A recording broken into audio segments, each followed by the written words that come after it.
До крајот на годината Основното училиште Славчо Стојменски треба да добие нова спортска сала, проект кој општина Виница веќе го реализира со поддршка на Министерството за образование и наука. Овој проект е од страна на Министерството за образование и наука, меѓутоа ќе биде финансиран и со помош на општина Виница.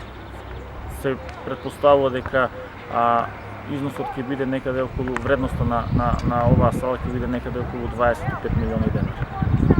Значи, со оглед на местоположбата и парцелата која што ја има ово училиште, значи оваа спортска сала ќе биде без трибини. Меѓутоа во неа ќе се одвиваат сите спортови кои што ги задоволува капацитетите на било која спортска сала во Република Македонија. Значи ќе има и ракомет, ќе има и кошарка, пинг-понг, карате, гимнастика и сите други спортови. Училиштето Славчо Стојменски во неколку наврати беше реконструирано, но постоечките спортски капацитети не ги исполнуваат барањата и очекувањата на 600 ученици. Моментално во Централното и подрачното училиште имаме бројка околу 600 ученика, поточно 590 ученика.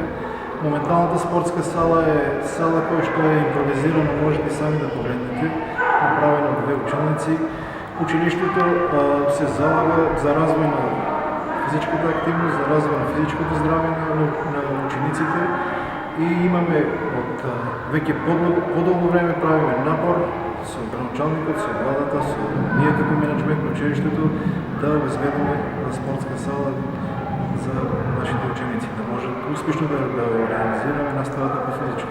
Учениците од нашето училиште се истакнати скоро во сите училишни спортови. Ние имаме училишен спортски клуб по кошарка, имаме во спортската сала моментално се изведуваат гимнастика, се изведува карате, каде што и од двете дисциплини, спортски дисциплини имаме балкански прваци, учесници на различни надпревари, кои што од секаде скоро донесуваат награди. Изведувач на градежните активности е Гранит, а подизведувач е градежната фирма Дама.